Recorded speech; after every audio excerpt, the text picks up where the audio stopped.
সুপ্রিয় দর্শক মণ্ডলী, বাংলাভিউ টিভির পক্ষ থেকে সবাইকে শুভেচ্ছা। আমি সোহাগ জাদু আপনাদেরকে স্বাগত জানাচ্ছি আমাদের আজকের এই বিশেষ আয়োজনে। আজ আমাদের এই অনুষ্ঠানে উপস্থিত আছেন আপনাদের সবার পরিচিত এবং যিনি শাহ আব্দুল করিমের প্রধান শিষ্য, এছাড়াও বাউল শিল্পীদের মধ্যে এখন যিনি একদম অন্যতম একটি নাম, আমাদের আব্দুর রহমান ভাই। আব্দুর রহমান ভাইয়ের সাথে আজকে আমরা কথা বলবো বর্তমান সময়ে বাউল গান নিয়ে, বাউলদের বর্তমান জীবনযাপন এবং বিভিন্ন সমস্যা নিয়ে, এবং সেই সমস্যাগুলোকে কীভাবে সমাধান করা যায় তা নিয়ে আজকে কিছুক্ষণ আমরা সময় কাটাবো আমাদের সবার প্রিয় আব্দুর রহমান ভাইয়ের সাথে। রহমান ভাই, ভালো আছেন? আছে যেমন রাখছেন কিতা করা তো আর আছে দয়ালে রাখছেন যেভাবে জন্ম নিয়েছিলাম গান লইয়া, গান নিয়েই আছি, গান নিয়ে আছি। গান ছোট থেকে ভালো পাইতাম বলে একজন গানের মানুষের লাগা পাইছিলাম, যিনি বাউল শাহ আব্দুল করিম, তাই না আমার উস্তাদ এবং মুর্শিদ। তার পাইয়া গানের দিকটা একটু ভালো করিয়া বুঝার মানে মনের অনেক আধার, অনেক অন্ধকার দূর হয়েছে এই গানের মাধ্যমে। তো তাই গান নিয়ে যেভাবে তাই না গানের মধ্যে যেভাবে আসলা, ঠিক গানের কথা যেভাবে তাই কইসুন, তাই জীবনযাপনটাও তাই এইভাবে করে গেছে, তাই ব্যতিক্রম করছেন না। একদম সরল একদম সরল জীবনযাপন। থানার ভিতরে তো কোনো অহংকার, অর্থলোভ বা আপনারা সব বাউলর এরকম কোনো অর্থলোভ বা বাউল বলতে ওই যারা বাউল কথাটা ধারণ করে এরা কোনোভাবে টাকা পয়সার চিন্তা করে না, অর্থনৈতিক কোনো চিন্তা এদের মধ্যে নাই। এরা মানুষের গান গায়, আর মানুষের যে ভালোবাসাটা এই পাওয়াটাই কিন্তু তাদের মনের মধ্যে শান্তি যোগায়, এটাই শান্তি। আর যে অর্থনৈতিক ব্যবস্থাটা যেটা অর্থের পাশে দিয়ে যারা দৌড়ে, তারা আসল জিনিস যেটা, মূল জিনিস যেটা, এটার মধ্যে থাকতে পারে না। শাহ আব্দুল করিম যেভাবে গানগুলো গাইছিল, ঠিক এইভাবে এখন যারা গায়, একটা বড় জিনিস হইল যে ওই গান আগে শাহ আব্দুল করিম শুধু একতারা বাজাইছ আর গাইছ, আর নিচে একটা তাল থাকতো, তাহলে হাতের একটা ডুবকি আর একটা তবলা থাকতো, এছাড়া আর কোনো বাজনা থাকতো না। আর ওই যে একতারার যে সুরটা, এই সুরের সঙ্গে ওই গান করতাম। আর এরপরে ধীরে ধীরে আইলো বেহালা, দোতারা বাজিয়ে গান করছেন। আর নিজেও গান করছি, বেহালা বাজিয়ে গান করছি, কিন্তু হারমোনিয়াম ওই থাকতো না। আর বেহালাটা একটু শ্বাস করে নিয়েছি, আমার আন্দাজ মতো শ্বাস করে বেহালা বাজিয়ে গান গেছি। তো মানুষের কথা কইছি, আল্লাহ রসুলের কথা কইছি। এই সময় মানুষের গানটা খুব সুন্দরভাবে অন্তরের মধ্যে ধারণ করত। এখন যে বাজনা যেটা বাইরে এসছে, আমরা ইংলিশ বাজনা না, কেতা ব্যান্ড বাজনা কই, ওয়েস্টার্ন বাজনা। আগের যে একস্টিক বাজনাগুলা, এই বাজনাগুলা এখন বড় বেশি। আমি একটু যোগ করি, বলেন। আরেকটা বিষয় আমি জানছিলাম যে আপনারা তো গান গান বিভিন্ন অনুষ্ঠানও, এরপরে অনেক বাংলাদেশের আরও অনেক শিল্পী ইয়া গান গায় বা বিদেশের শিল্পীরা ইয়া গান গায়, তারার পারিশ্রমিক বা তারারে যে পরিমাণ অর্থ আয়োজকরা দেয়, আপনারা আসলে এরকম অর্থ ফাইন না খেনে বা দেয় না খেনে, এরকম আসলে কোনো খুব আপনার ভিতরে আসেনি যে বা কোনো রকম পৃষ্ঠপোষকতা আপনারা কিন্তু ফাইন না, এরকম আপনারা বাউলরা গান গাইয়া যান একদম মানে নির্লোভভাবে, হ্যাঁ, কোনো কিছুর আশায় গাইন না, কিন্তু আসলে কি কোনোভাবে কোনো পৃষ্ঠপোষকতা করা যায়নি এরকম, বা এই বৈষম্য কি তার লাগে? এটা যে এই বৈষম্যটা কিন্তু মানুষ তো সুযোগের সন্ধানী। আচ্ছা, সুযোগ সন্ধানী বলে বাউলরা যখন টাকা পয়সা আর কথা কয় না, তখন তারা মনে করে যে দরকার নাই, ডাক দিলে তো রমন ভাই চলে আসে। এখানে একটা কথা। আরেকটা কথা হইলো ওই যারা বাণিজ্যিকভাবে নিয়ে গেছে এরা কিছু বাজনা, যে বাজনাটায় গানের মধ্যে মন রাখে না, গানের কথার মধ্যে মন রাখে না, এটা নিয়ে যায় বাজনার মধ্যে, গান থেকে বাজনা বেশি বাজনা হয়ে যায় বেশি। আর এটার মধ্যে যে আনন্দটা পায় ওই যে টাকাটা, এই সময় টাকাটা দিতে খুব আনন্দ পায় তারা, আর এরা এই টাকার লাগে এরা গানও গায়। আর বাউল তো টাকার লাগে গান করে না, এখনো কিছু বাউল আছে এরা টাকার চিন্তা করে না, এরা চিন্তা করে যে আমি গান গাইলে পরে সমাজের যদি উন্নতি হয় এটাই তার চাওয়া আর এটাই পাওয়া। আব্দুল করিম কইতা যখন যা মনে আসে করিতা প্রচার, সাধুকে চলিত ভাষা করি না বিচার। গান সবাই ভালোবাসে, সবে সব গান নয়, যে গানের সঙ্গে যার মনের মিল রয়। রবীন্দ্রসঙ্গীত, নজরুল গীতি, আধুনিক গান সাধারণ মানুষের বোঝার মতো নাই তাদের জ্ঞান। বুঝে না বলে তাদের নয় কোনো দোষ, অশিক্ষার আধারে আছে সাধারণ মানুষ। শিক্ষা দীক্ষায় মানুষ যখন উন্নত হবে তখন বুঝিবে গান, শুনিবে নীরবে। কথা প্রধান বাউল গান বুঝতে সবাই পারে, প্রাণ খুলে গায়ে যায় জানে ভালোবাসা তারে। এই যে প্রাণ খুলে যে গাওয়াটা, এইটা বাউলের মধ্যে খুব বেশি প্রবণতা। আর এরা মনে করে যে আমি টাকা চাইমু, সে আমার এই টাকার লাগে আমার সে ভালোবাসতো না, শুধু টাকাই দিব, কিন্তু আমি যে কথাটা কইলাম আমার এই কথাটা গুরুত্ব দিত না। এই জন্যই বা আসল বাউলত্বটা যারা অন্তরের মধ্যে ধারণ করে এরা এই টাকার চিন্তাটা করে না। আর শাহ আব্দুল করিম তো জীবনে কোনো গানের মধ্যে বলছেন না যে আমার এত টাকা দিতে হবে। উনি বলতেন যে আমার কথাটা মানুষের মধ্যে পৌঁছাই দিই, মানুষের যদি কাজ করে এটাই আমার পাওয়া। তো জাতির কিন্তু জাতির দরকার, জাতির বারেবারেই দেখতেছে, বারেবারেই মানুষের দেখতেছে যে একজন বাউল গান গাইতে গাইতে সারাটা জীবন কাটিয়ে গেল, তার টাকা পয়সার কোনো উন্নতি নাই, সে শেষ পর্যন্ত ওষুধের পয়সা পায় না। এখন তো আমি মনে করি বাউল গণার মধ্যে এখন আর বড় বেশি পাওয়া যাবে না। এখন যারা বাচ্চা আছে আমি মনে করি এদের প্রতি যদি একটু সুনজর দেওয়া হয় তো হয়তো এরকম সঠিক মনোভাব নিয়ে মনে হয় আরও কিছু জন্ম নিতে পারে। আর না হইলে আমার মনে হয় আর এইভাবে আসল জিনিসটা লইয়া আর মনে হয় না আগামীতে থাকবে কিনা। তো চেষ্টা করতেছি, কিছু চেষ্টাও থাকে, যেরকম কিছু মানুষ যদি তৈয়ার হইব করিয়া বুঝি না, তবুও এর মধ্যেও আল্লাহর একটা দান আছে, সৃষ্টিকর্তার একটা দান আছে। অনেকের মধ্যে হয়তো এটা আসতে পারে যে আমি গান গেয়ে যাই, হ্যাঁ গানে আব্দুল করিম কইছেন গানে প্রাণ বন্ধুরে ডাকি, গানে প্রেমের ছবি আঁকি, পাবো বলে আশা রাখি, না পাইলে যাবো মারা। এইরকম মনোভাব যারা লইয়া জন্ম আর নিব কিনা সন্দেহ আছে। তো আমরা চেষ্টা করি আর কি এরকম মানুষ যদি জন্ম নেয়। তবে বর্তমান সময়ে যদি কিছু বাউলের প্রতি যদি মন দেয় কিছু মানুষে অন্তর দিয়া কিছু অর্থনৈতিক ব্যবস্থা তাদের জন্য করে, তাহলে এইভাবে হয়তো জন্ম নিতে পারে। কেউ আছে যে আমি উপস্থিত চলে যাই গিয়া 5 মিনিট পরে, আর বাউলরা যারা যে আমি পরে টরে বুঝি না, আমি এখন মানুষের মধ্যে আমারটা দিয়ে যাই। তো এইভাবে দেওরা মানুষ অনবরতই কমতেছে। যদি বাউলের প্রতি মন দেওয়া হয় তাহলে আমার মনে হয় যে আরও কিছু বাউল জন্ম নিতে পারে, যেটা আমি মনে করি এটা বাংলাদেশের বাংলার ঐতিহ্য, এমনকি বাংলারই নয় সারা বিশ্বেরই একটা ঐতিহ্য এই বাউল ধারাটা।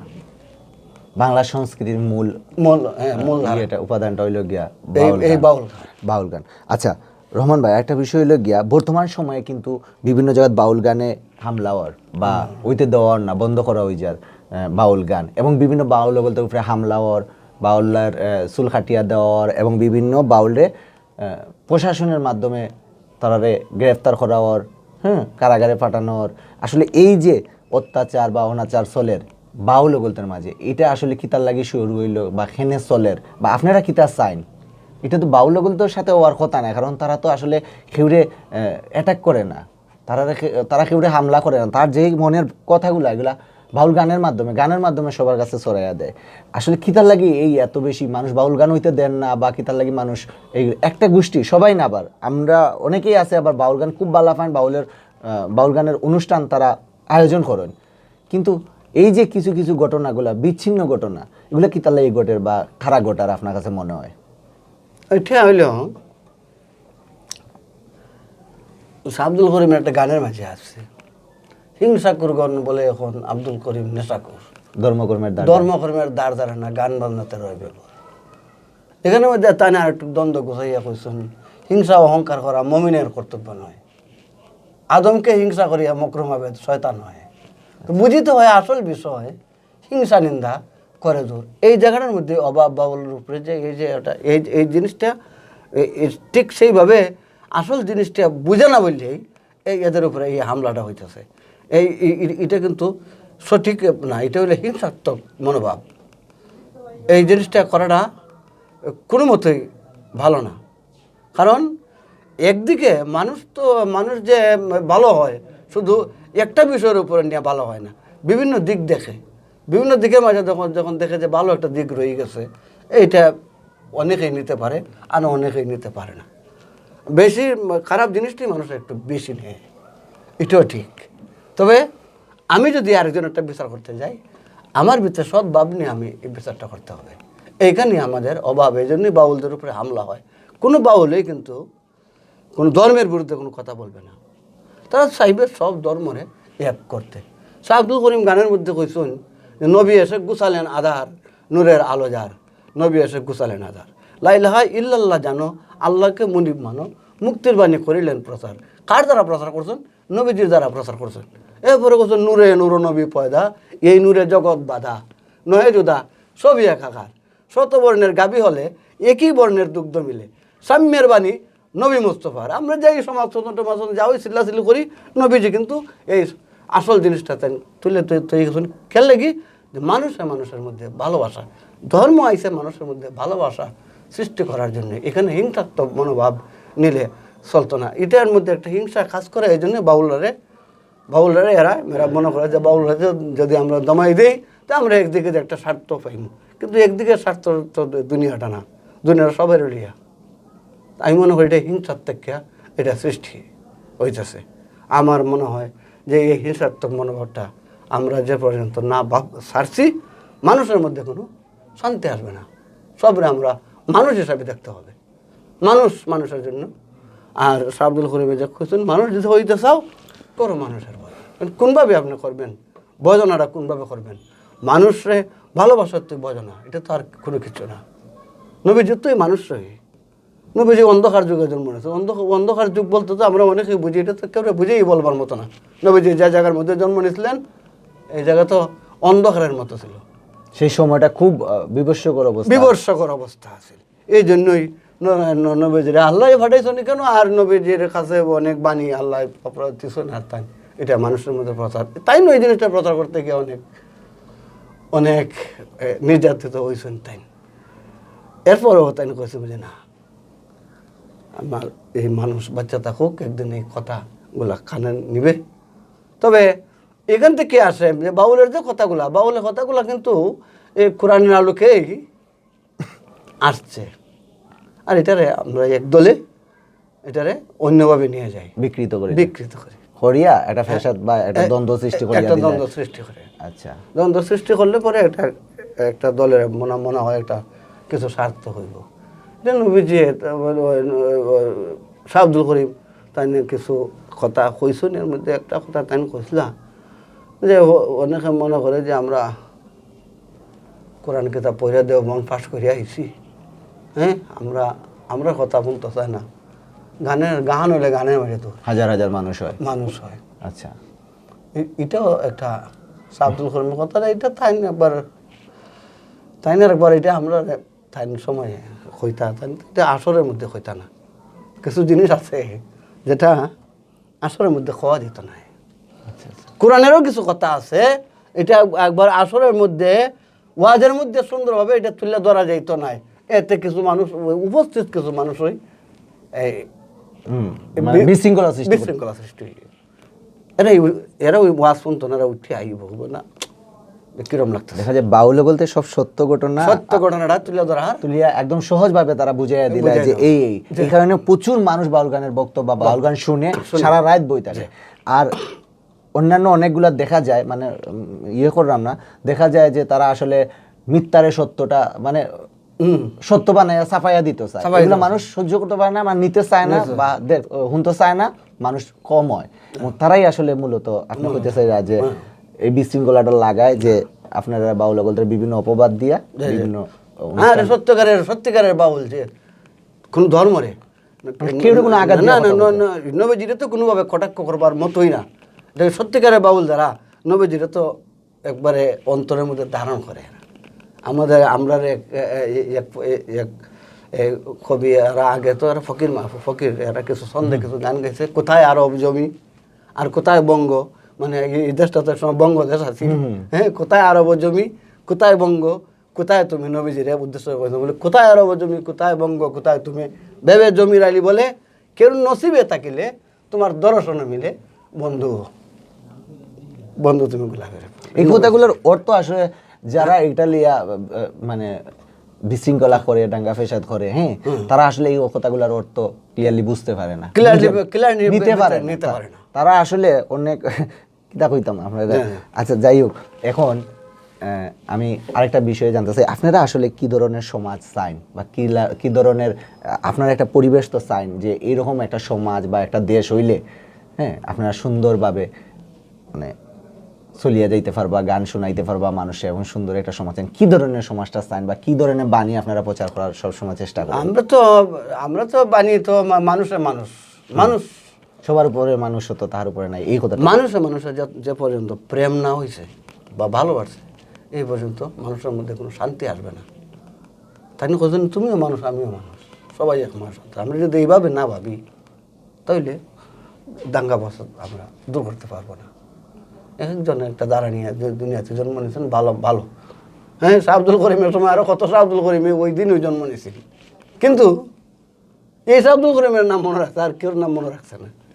এইভাবে যে আসল জিনিসগুলা মানুষের মধ্যে তুলে দিলে আর মানুষের যদি সব কিছু হিংসাত্মক মনোভাবটা দূর করিয়া কথা যখন শুনতে পারবে, হ্যাঁ, হিংসা ও অহংকার করা মুমিনের কর্তব্য নয়, না হিংসা কুরগণ ধার্মিক নয়। তাই কইছো হিংসা কুরগণ ধার্মিক নয়, করে দেখো সুবিচার অহিংসা পরম ধর্ম, জ্ঞানী বলেন বারবার। আল্লাহর রাসূলের বাজার কেউ ধনী কেউ দিন মজুর, আমরা সবরে সমানভাবে দেখাটা আমাদের কর্তব্য। আমরা যে জায়গায় থাকি ও সাম্প্রদায়িক মনোভাবটা অন্তর থেকে দূর করতে হবে। শাহ আব্দুল করিম কইছেন বলে সচক্ষে দেখলাম যাহা বিলাতে, তারা সবাই বাস করে এক ভালোবাসার জগতে, সেই জায়গাতে আমি যাইতে চাই না। তবে শাহ আব্দুল করিম কইছেন বাস করতেছে বহু জাতি, যে নিরপেক্ষ ধর্মনীতি, হিংসা নেই কারো প্রতি ধর্মকর্ম করিতে, কি সুন্দর নীতিবিধান, সবার অধিকার সমান, যাত্রাভাবে গায়ে গুণগান মসজিদ মন্দির গির্জাতে। তাই না? ওই স্বপ্নও দেখতাম। হ্যাঁ, তাই না? স্বপ্ন আপনিও কিন্তু ওই স্বপ্নই দেখি, এই স্বপ্নই দেখি। গান গাইয়া যে আমি টাকা জোগাড় করবো আর দলান দিমু এমন কোনো মনোভাব আমার ভিতরে নাই। আমি শুধু গানই গাইতাম। আমি মনে করতাম যে গান না, আমার গানটা যখন ভালো পাইছে, আমারে ভালো পাইছে, আমার টাকা পয়সা পাইনি না, মানুষের ভালোবাসাটা দরকার। আর এই ভালোবাসার লাগিয়ে শাহ আব্দুল করিমও গান গেছেন। আমি মনে করি যে মানুষ ঠিক এইভাবে হিংসা জিনিসটা বাদ দিয়া ধর্ম যার তার ধর্ম করবে, এটার মধ্যে কোনো বেজাল নাই। তবে হিংসা জিনিসটা যাতে মানুষের মনের মধ্যে না থাকে, হিংসার জিনিসটা আমরা দূর করতে হবে, তখনই আমাদের মধ্যে শান্তি আসবে, কোনো ঝগড়া ফসাদ আর থাকবে না। অনেক ধন্যবাদ আপনার রহমান ভাই, অত সময় অনেক আলোচনা হয়েছে, অনেক কিছু জানছি, এবং আগামীতে আবারও আমরা আপনার স্টুডিওত ফাইমও আশা করলাম। এখন কিন্তু গানও নাই বানি আসলে 2-3 লাইন গান তো হয়েছে না। গানের বলতে ওই আমার একটা রচনা গান আছে, আমরা বন্ধুরে দূরে রাখি, যে বন্ধু অনেকে ভাবে বন্ধু তার বন্ধু মনে করে, কিন্তু আসল বন্ধু কিন্তু এক। তো আমি আমার গানও কইছি, আপন ঘরে প্রাণ বন্ধুর রয় ঠিকানা, স্বভাবের দোষে আমি বন্ধুরে দেখিতে পাই না, আমার ঘরে প্রাণ বন্ধুর রয় ঠিকানা, করিলে আত্মসমর্পণ, প্রাণবন্ধু হইতো আপন, করিলে আত্মসমর্পণ, প্রাণবন্ধু হইতো আপন, দূরে যাইতো ভব জ্বালাতন, দিতে পারলে 16 আনা, আপন ঘরেই প্রাণবন্ধুর রয় ঠিকানা, আমার ঘরে আমি তারে খুঁজিতে চাই, বারে বারে আমার ঘরে আমি তারে খুঁজিতে চাই বারে বারে, আসিয়া 6 জন সুরে দেয় আমারে কুমন্ত্রণা, আপন ঘরে প্রাণবন্ধুর রয় ঠিকানা, মন চলে না জ্ঞানের কথায়, তার ভাবে সে রয় সর্বদায়, মন চলে না জ্ঞানের কথায়, তার ভাবে সে রয় সর্বদায়। আব্দুর রহমান প্রেম পাঠশালায় সময়ে যাইতে পারলাম না, আপন ঘরে প্রাণবন্ধুর রয় ঠিকানা। আমার একটা রিকোয়েস্টের গান, আর কিছু চায় না মনে গান ছাড়া। আর কিছু চায় না মনে গান ছাড়া, গান গাই আমার মন রে বুঝাই, মন থাকে পাগল পারা, আর কিছু চায় না মনে গান ছাড়া, গান আমার জপমালা, গানে খুলে প্রেমের তালা, প্রাণবন্ধু চিকন কালায় অন্তরে দেই সারা, আর কিছু চায় না মনে গান ছাড়া, গানে প্রাণ বন্ধুরে ডাকি, গানে প্রেমের ছবি আঁকি, পাবো বলে আশা রাখি, না পাইলে যাব মারা, আর কিছু চায় না মনে গান ছাড়া, গানকে ভালোবেসেছিলাম, গানে মন বিকাইয়া দিলাম, দুঃখের বোঝা মাথায় নিলাম, হইলাম সর্বহারা। এখানের মধ্যে একটা কথা আছে, গানের মধ্যে প্রাণবন্ধুরের ঠিকভাবে মন সপে দিলাম, বলল ওই যে দুঃখের বোঝা, ওই দুঃখই করে গেল সারা জীবন না।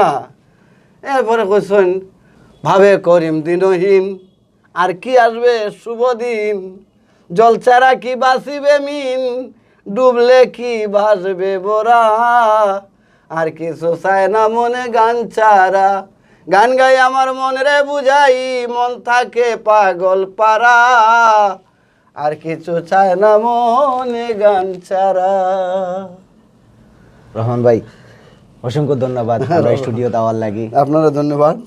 সুপ্রিয় দর্শক, অতক্ষণ আমরা সাথে উপস্থিত আসলা আমরা স্টুডিও বাউল আব্দুর রহমান ভাই, তার অনেক অজানা কথা আমরা আজকে জানলাম, এবং বাউল সম্বন্ধে অনেক তথ্য আমরা আজকে তার কাছ থেকে পাইলাম।